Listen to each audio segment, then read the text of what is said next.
네, 우리 다음 세대들은 교육관으로 이동하고 저희들은 함께 하나님 말씀 찾겠습니다. 오늘 함께 나눌 하나님의 말씀은 창세기 45장 4절에서 11절까지 말씀입니다. 우리 성경을 펴셔서 또 성경 앱을 여셔서 한 절씩 교독하고 마지막 절은 함께 읽겠습니다. 창세기 45장 4절에서 11절의 말씀입니다.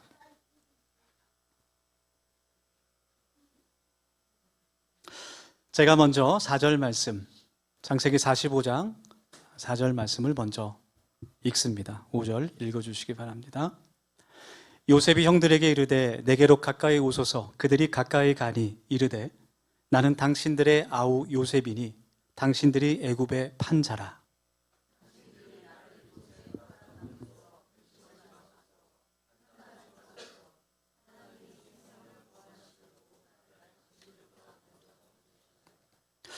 이 땅에 2년 동안 흉년이 들었으나 아직 5년은 밭갈이도 못하고 추수도 못할지라.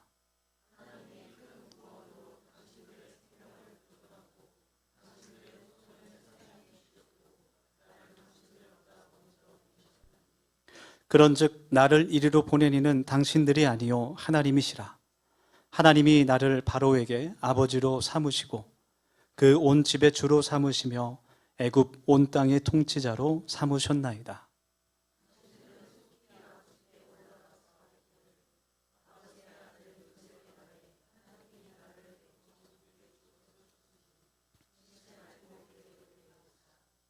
아버지의 아들들과 아버지의 손자들과 아버지의 양과 소와 모든 소유가 고센 땅에 머물며 나와 가깝게 하소서. 아직 5해가 있으니 내가 거기서 아버지를 봉양하리이다. 아버지와 아버지의 가족과 아버지께 속한 모든 사람에게 부족함이 없도록 하겠나이다 하더라고 전하소서. 아멘. 네, 오늘도 함께 우리 인사하면서 마음의 문을 열길 원합니다. 옆에 분 바라보시면서 복된 가정을 세우십시오. 이렇게 축복하겠습니다. 우리 더시험교회 모든 가정들이 하나님의 말씀과 성령으로 건강하고 아름답게 세워지는 가정들이 되기를 소망합니다. 하나님의 말씀을 묵상하며 또 이 말씀을 함께 나누면서 마음에 갖게 되는 그 기대와 소망이 한 가지 있습니다. 우리가 말씀을 듣고 그래, 참 좋은 말씀이다 라고 생각하는 것에 멈추는 것이 아니라 예수 그리스도께서 이 땅 가운데 인간의 몸으로 오셨던 것처럼 성육신 하셨던 것처럼 하나님의 말씀이 우리 삶을 통해서 이루어지기를, 실천될 수 있기를 소망합니다. 그래서 하나님의 말씀을 우리의 삶 속에 믿음으로 적용하고 또 행하면서 살아계신 하나님을 만나는, 경험하는 우리들의 신앙이 되기를 소망합니다. 성령 하나님께서 우리를 도우실 줄 믿습니다. 오늘은 함께 창세기 말씀 속으로 들어가 보겠습니다. 특별히 오늘 어버이 주일을 맞이하면서 요셉의 이야기를, 야곱으로 시작되는 요셉의 이야기를 함께 나눌 텐데요. 창세기 37장부터 시작되는 이야기입니다. 야곱과 그 12아들에 대한 그 야곱의 가정에 관한 그러한 말씀인데요. 야곱은 12아들이 있었지만 그 가운데 마지막 11번째 아들과 12번째 아들 요셉과 베냐민이 그에게는 참 특별한 아들이었습니다. 야곱은 4명의 아내가 있었죠. 구약 성경이 기록될 그때 유대는 일부 다처제가 흔했던 그러한 문화였습니다. 야곱이 가장 사랑했던 부인 라헬에게서 얻은 2 아들이 바로 요셉과 베냐민이었어요. 라헬은 사실 아이를 오랫동안 갖지 못했습니다. 아이를 갖기를 원했지만 아이가 생기지 않았어요. 그래서 늦게 생긴 요셉과 베냐민이 더 특별했습니다. 막내 베냐민을 낳을 때 라헬이 이스라엘을 가는 길, 그 도중에 낳게 되는데 나이도 있고 또 여러 가지 어려운 환경이다 보니까 베냐민을 낳고 그 길에서 죽었습니다. 그래서 야곱에게는 더욱더 이 베냐민과 요셉이 더 애틋하게 정말 어린 나이에 베냐민 같은 경우는 태어나자마자 어머니를 잃었기 때문에 더 애틋하고 사랑이 갔을 것 같아요. 그래서 야곱이 다른 아들들보다 이 요셉과 베냐민을 특별히 더 사랑하죠. 좋은 옷을 입히고 좋은 음식을 먹입니다.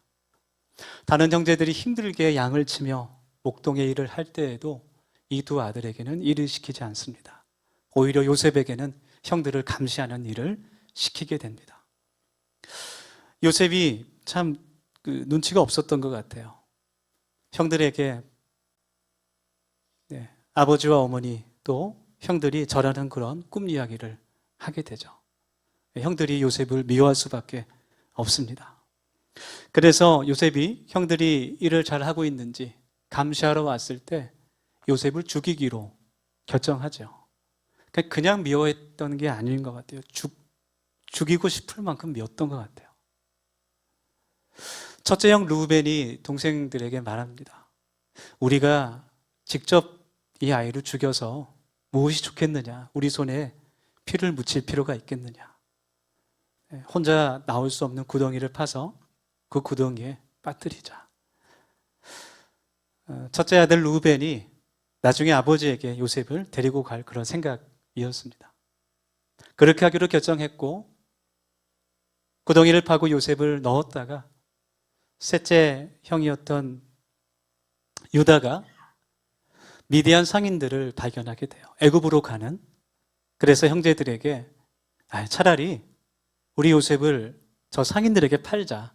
그래서 우리가 돈이라도 받자. 그렇게 말을 합니다. 그래서 요셉이 이집트로 애굽으로 팔려가게 되죠. 팔려가서 정말 많은 일을 겪습니다. 어려운 일을 겪습니다. 그런데 성경은 요셉을 묘사하면서 하나님이 그와 함께 하심으로 모든 일이 형통했다. 그렇게 말씀해요. 그래서 성경에서 형통하다는 말의 의미는 내가 원하는 대로, 내가 기도하는 대로 모든 일이 잘 이루어지는 것이 형통이 아닌 것 같아요. 하나님의 형통은 하나님께서 그와 함께 하시는 겁니다. 때로는 어려운 상황이 있을 수 있지만 하나님께서 나와 함께 하신다는 그 믿음, 그 확신, 그것이 그에게 형통이라는 겁니다. 하나님께서 주신 지혜로 요셉이 바로가 꿈꾼 그 꿈을 해석하게 되고 바로 밑에 이집트의 2인자의 자리에, 총리의 자리에 올라갑니다. 하나님의 뜻과 계획이었어요. 온 세상이 굶주려 있을 때 요셉을 통해 하나님께서 그들을 살려주십니다. 그리고 오늘 본문 창세기 45장 말씀에 흉년이 시작되고 모든 민족들이 곡식을 사기 위해서 이집트로 오게 됐을 때 곡식을 구하러 온 11명의 형제들과 드디어 요셉이 만나게 되는, 상봉하게 되는 그 말씀이 기록되어 있어요. 이때 요셉이 40세였는데 요셉이 이집트에 팔려왔을 때가 17살 때였어요. 17살 있을 것 같은데 은율이 지금 몇 살이지? 16살, 거의 17살이에요. 그래서 은율이 같은 그런 청소년 때 금방 좀 있으면 이제 17 되죠. 팔려갔습니다. 그러니까 23년 만에, 지금 40살이니까 40세니까 23년 만에 형제들을 만나게 된 그런 장면이죠. 그래서 오늘 말씀 속에서 하나님께서 요셉과 또 형제들, 또 야곱의 가정을 통해서 어떻게 하나님의 구원을 이루어 주시고 어떻게 그 가정을 회복시켜 주시는지 함께 말씀의 은혜를 나누기를 원합니다. 먼저 하나님께서 십계명에 명령하셨듯 부모를 공경하는 것은 우리 그리스도인들의 마땅한 의무입니다. 또 하나님께서 부모를 공경하는 그 자녀들에게 많은 그런 축복의 말씀을 약속하고 계세요. 그러나 우리의 현실을 보면 우리가 부모님을 공경해야 함에도 불구하고 참 그러지 못할 때가 많은 것 같아요. 저는 이제 고아가 됐는데 후회가 됩니다. 살아계실 때 더 많이 하지 못했을까. 어떻게 보면 우리와 우리 주위의 이제 삶을 보게 되면 무너진 가정이 참 많고 관계가 비틀리고 깨어진 가정도 참 많습니다. 부모와 자녀 사이에, 또 부부 사이에, 형제 사이에, 자매 사이에 깨어지고 무너진 가정들이 참 많죠. 오늘 말씀에 창세기에 나오는 이 야곱의 가정도 그렇게 무너지고 깨어지고 아픈 그러한 상처투성이인 가정이었던 것을 보게 돼요. 먼저 야곱을 보면 야곱이 그러한 가정에서 태어납니다. 이삭과 리브가 사이에서 쌍둥이로 태어나게 되는데, 아버지 이삭은 남자답고 사냥도 잘하는 씩씩한, 몸에 털도 많은 에서만을 편애하죠. 어머니 리브가는 아버지가 에서만 사랑하는 것이 못마땅하고 야곱이 불쌍하기만 합니다. 그래서 야곱을 편애하게 되고, 결국 이것이 에서의 그 장자권을 야곱이 빼앗아가는 그러한 비극적인 사건으로 이루어지게 되죠.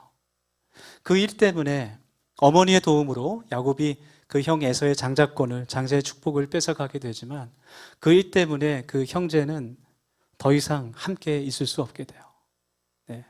어머니는 에서가 야곱을 해칠까봐 야곱을 삼촌에게로 도망시킵니다. 야곱이 삼촌의 두 딸 레아와 라헬, 또 총 4명과 결혼했죠. 성경은 이제 일부 일처제를 말합니다. 예수님도 그렇게 말씀하셨지만 구약 시대에는 일부 다처제가 좀 있었죠. 하여튼 야곱이 그 4명의 여자들과 결혼하는 과정도 굉장히 복잡하고 문제가 많았어요. 그 속에 속임수와 질투와 미움과 사랑이 공존합니다. 그런데 제일 큰 문제는 야곱이 사랑했던 여자는 라헬 뿐이었어요.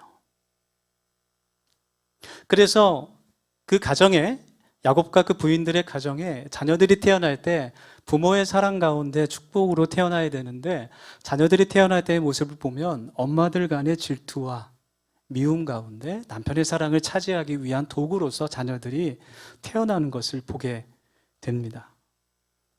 갈등이 있을 수밖에 없는 그런 구조의 가정이었고, 자녀들이 건강하게 자라기 힘든 그런 상황이었죠. 야곱이 중심을 잘 잡아야 될 텐데, 인간적인 모습을 보면 야곱은 좋은 남편도 훌륭한 아버지도 아니었던 것 같아요. 그도 어머니의 편애를 받고 자랐듯이 12아들 가운데 요셉과 베냐민만을 사랑했습니다. 얼마나 이렇게 차별했으면 그 형들이 죽일 마음까지 들었을까,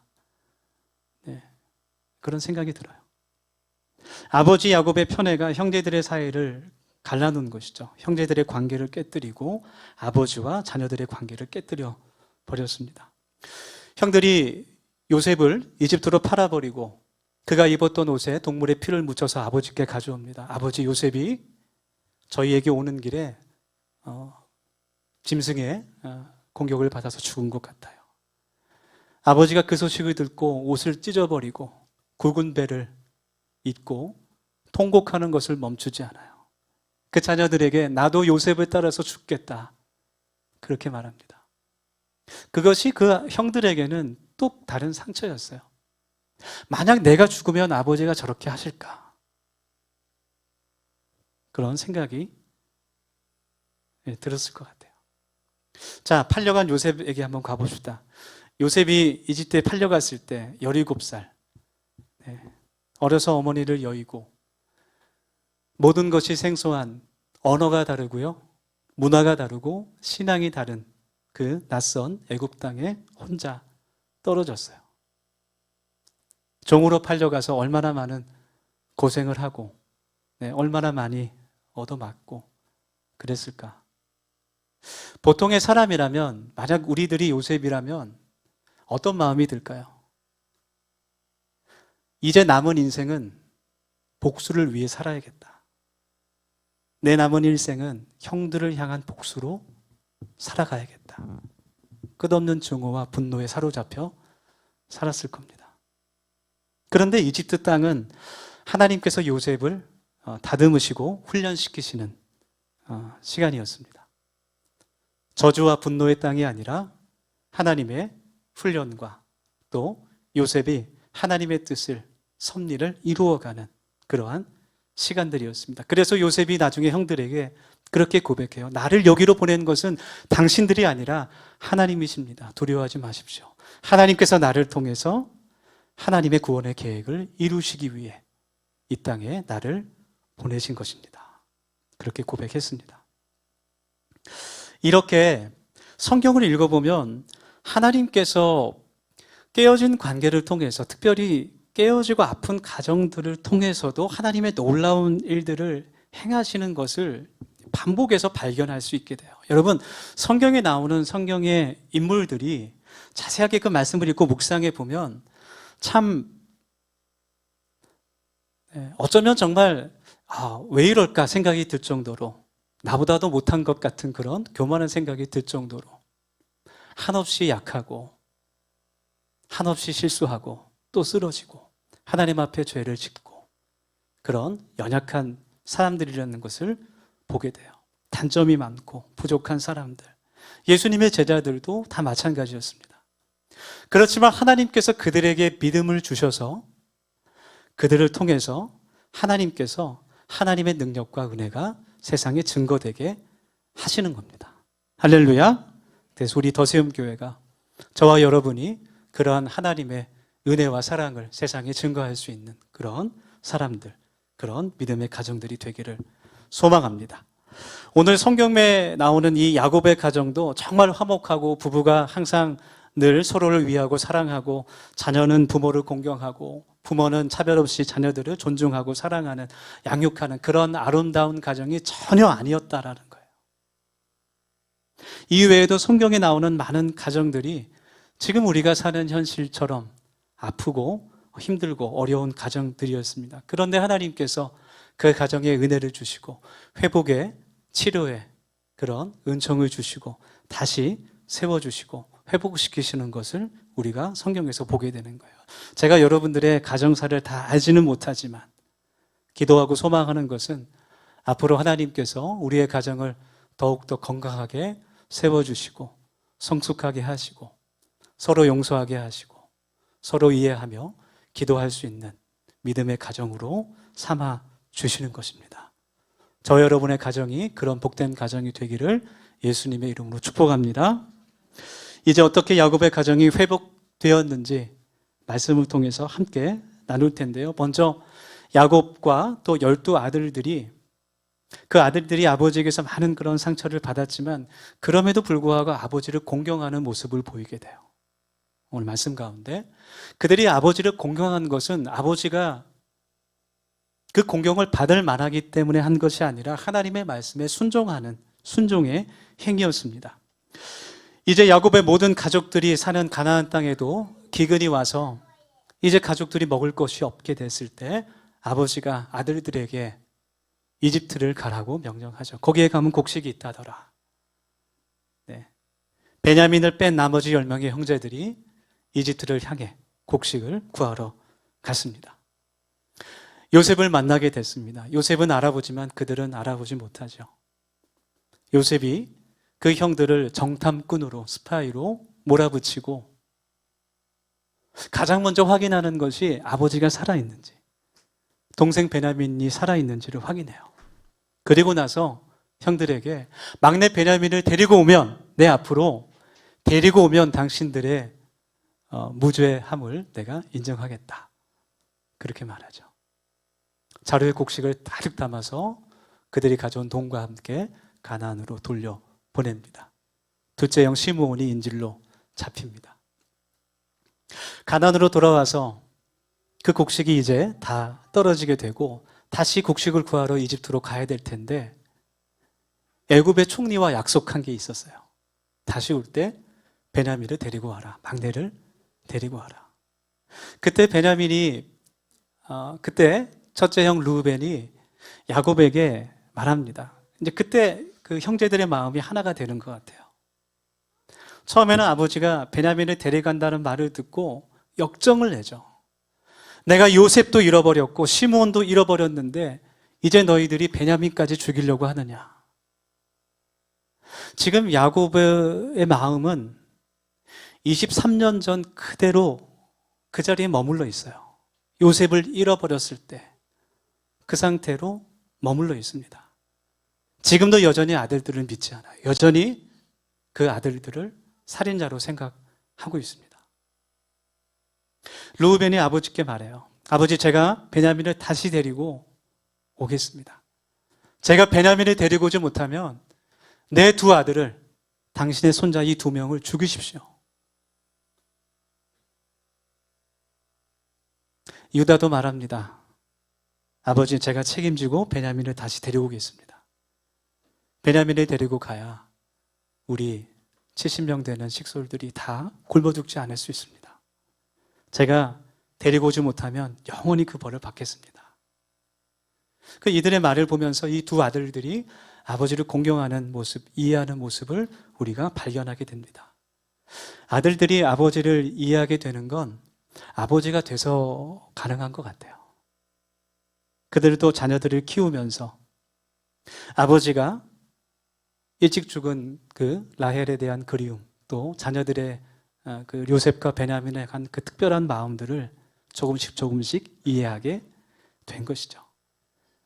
아버지가 물론 그들에게 많은 상처를 주고 어려움을 줬지만 그 아버지의 불완전함과 실수를 이해하고 용서하고 아버지를 부양하고 공경하게 됐습니다. 관계가 회복되고 있습니다. 이 말을 듣고 야곱이 놀라운 말을 하죠. 창세기 43장 13절 14절 말씀 제가 읽겠습니다. 내 아우를 데리고 떠나 다시 그 사람에게로 가라. 네, 애굽 총리에게로 가란 말이죠. 전능하신 하나님께서 그 사람 앞에서 너희에게 은혜를 베푸사 그 사람으로 너희 다른 형제와 베냐민을 돌려보내게 하시기를 원하노라. 내가 자식을 잃게 되면 이르리로다. 드디어 아버지가 베냐민과 똑같이 다른 아들들도 사랑한다고 처음으로 고백했습니다. 하나님께서 이것을 통해서 아버지와 자녀의 관계를 회복시켜 주십니다. 여러분, 우리가 부모님을 공경해야 되는 이유는 부모님께서 우리들에게 어떠한 일을 해주셨기 때문이 아닙니다. 부모님께서 우리들을 낳아주셨고 우리를 길러주셨고 때로는 우리 부모님도 완전하지 않기에 실수를 하시고 연약한 부분도 있었지만 나를 향하신 그 사랑만큼은 진실한 것이기 때문에 우리가 그 은혜를 갚아야 하는 것이죠. 성경은 부모를 공경하는 자녀가 복을 받는다고 약속하고 있어요. 그 말씀을, 그 10계명의 말씀을, 신명기의 말씀을 쭉 묵상해 보면 아주 중요한 사실이 있는데 자녀가 부모님께 효도할 때 그 부모님이 복을 받는 것이 아닙니다. 그 자녀가 복을 받는 거예요. 이것을 여러분 자녀들에게 분명하게 가르쳐 주어야 됩니다. 그냥 내 말을 잘 들어라, 그게 아니에요. 네가 부모님을 공경하는 것은 하나님의 말씀에 순종하는 것이다라는 것을 알려줘야 돼요. 그것을 통해서 하나님께서 너를 축복하신다는 것을 가르쳐 줘야 됩니다. 그리고 더욱 중요한 것은 내가 먼저 부모님을 공경하는 본을 보여야 한다라는 겁니다. 여러분, 이것을 통해서 우리의 가정이 복되고 행복된 가정이 되기를 예수님의 이름으로 축복합니다. 다음으로 또 가정의 회복은요, 하나님의 섭리를 믿을 때 그 믿음을 통해서 이루어지게 되는 것을 우리가 말씀에서 확인할 수 있어요. 이제 9명의 형들과 막내 베냐민 또 10명의 형제가 이집트로 가죠. 더 많은 돈과 예물을 준비해서 총리를 만날 준비를 합니다. 요셉의 집으로 갔을 때 감옥에 있었던 시므온도 풀려나 있고 드디어 12명의 형제가 23년 만에 다시 만나게 됐습니다. 요셉의 눈에 가장 먼저 들어온 것은 누굴까요? 동생 베냐민. 베냐민은 형을 알아보지 못해요. 베냐민을 보면서 그동안 참았던 요셉의 눈물이 터집니다. 내가 이집트에 팔려온 이후에 하나밖에 없는 내 동생도 형들에게 미움을 당하지 않았을까? 지금도 형들이 무서워서 떨고 있지 않을까? 참을 수 없는 마음에 다른 곳에 가서 울음을 터뜨립니다. 아직 형들을 온전히 믿지 못했기 때문에 마지막으로 은잔의 시험을 하죠. 베냐민이 갖고 있던 자루에만 은잔을 넣어서 베냐민만을 자신의 집으로 데려오려고 합니다. 형들이 다 다시 돌아와서 아버지 야곱에 대한 내용, 이야기들, 그리고 그 형들이 과거에 잘못했던 그 회개 이야기들을 털어놓게 되고, 요셉이 통곡을 하면서 형들에게 자신을 밝히는 그 말씀이 오늘 우리가 함께 읽은 창세기 45장의 본문 말씀입니다. 5절 말씀 한번 볼까요? 다시 성경 펴셔서 5절 말씀, 8절 말씀을 좀 다시 보겠습니다. 그 말씀을 보면 5절과 8절 말씀 보면 하나님께서 이 가정을 회복시키신 그 계획이 명확하게 드러나게 됩니다. 당신들이 나를 이곳에 팔았다고 해서 근심하지 마소서, 한탄하지 마소서. 하나님이 생명을 구원하시려고 나를 당신들보다 먼저 보내셨나이다. 그런즉 나를 이리로 보내니는 당신들이 아니요 하나님이시라. 당신들의 후손을 세상에 두시려고 나를 당신들보다 먼저 보내셨나니. 아멘. 그렇게 말합니다. 요셉은요, 하나님의 계획을 온전하게 믿었던 믿음의 사람이었어요. 그 믿음이 있었기 때문에 평생을 복수심에 불타서 분노로 살아온 것이 아니라 하나님께서 그에게 주신 꿈, 그 비전을 붙들고 살 수 있었던 겁니다. 이제 요셉이 아버지와 그 모든 형제들, 가족들을 애굽으로 이주시킵니다. 아버지 야곱이 요셉이 살아있다는 말을 듣고 그게 정말이냐? 내가 이제 죽어도 여한이 없다. 그렇게 말하죠. 이 말씀을 읽으면서 깨닫게 되는 것은 요셉에게 있어서 가장 큰 하나님의 은혜가 무엇일까? 그가 애굽의 2인자가 된 것이 아니에요. 요셉에게 있어서 가장 큰 하나님의 은총은 그 아버지 야곱, 그리고 그 형제들, 그들과 다시 만나게 되고 다시 화해하게 되고 그 온 가정이 다시 이집트에서 살아갈 수 있게 된 것, 하나님의 구원의 계획을 이루게 된 것인 줄 믿습니다. 여러분, 그 모든 섭리를 통해서 하나님께서 이스라엘 민족을 구원의 길로 인도하셨던 것처럼 저 여러분의 가정을 통해서도 하나님께서 하나님 나라를 세우시고 하나님의 구원을 이루어 가실 것을 믿고 소망합니다. 오늘 본문 말씀 가운데 나타난 하나님의 그 거룩한 계획들이 저 여러분의 가정 가운데 이루어지기를 원하고 우리의 가정이 서로 이해하게 되고 용서하게 되는 은혜가 충만하게 있기를 간절히 원합니다. 가정을 치료하시고 또 회복시키시고 관계가 풀리는, 막혔던 것들이 풀어지게 되고 서로를 이해하게 되고 사랑할 수 있게 되는 그러한 일들이 일어날 수 있기를 간절히 기도합니다. 또 우리가 잘못한 것이 있다면 회개하고 또 오해를 풀고 용서하고 또 서로 이해할 수 있길 원합니다. 우리 부모님들은 자녀들을 더 믿고 신뢰하시기를 원합니다. 자녀들은 부모님을 더욱더 이해하고 공경하실 수 있기를 간절히 원합니다. 하나님의 풍성한 은혜가 우리 모든 가정에 충만하게 성령으로 임하기를 소망합니다. 우리 이 시간 결단하며 기도합시다. 하나님 주신 말씀 붙잡고 우리 세 가지 기도 제목 가지고 함께 이 시간 기도하겠습니다. 첫 번째로 기도할 때 하나님, 우리 가정을 주님 회복시켜 주시옵소서. 하나님의 은혜로 서로 사랑하며 이해하며 용서하게 하시옵소서. 두 번째로 기도합시다. 하나님, 우리의 가정이 예수님을 믿는 가정 되게 하시고 서로를 위해 기도하며 중보하는 가정 되게 하시고 우리의 가정에 하나님 나라 세워 주시옵소서. 그렇게 기도합시다. 세 번째로 마지막 기도합시다. 우리의 부모님들 건강의 복을 허락해 주시고 특별히 몸이 아프신 부모님들에게 치유와 회복의 은혜를 베풀어 주시옵소서. 가족 가운데 회복이 필요한 그 모든 지체들에게 하나님의 회복의 은혜를, 기적을 베풀어 주시옵소서. 우리 이 시간 통성으로 기도하겠습니다. 하나님, 오늘도 하나님의 말씀을 붙잡으며 기도하며 이 시간 아버지 하나님의 그 거룩한 말씀 우리의 삶의 현장 가운데 그대로 이루어지기를 소망하고 하나님께서 우리를 부르시고 또 우리를 통해 행하실 그 모든 일들을 저희들이 기대하며 소망하고 하나님 순종으로 나아갈 수 있게 하여 주시옵소서. 아버지 하나님, 우리 모든 가정들이 하나님 그 관계들이 풀어지며 하나님 서로 이해하며 살아갈 수 있는 믿음의 가정으로 세워질 수 있도록 하나님 인도하여 주시고, 서로 위해서 기도하며 나아갈 수 있는 복된 하나님의 가정이 될 수 있도록 하나님 은혜 베풀어 주시옵소서.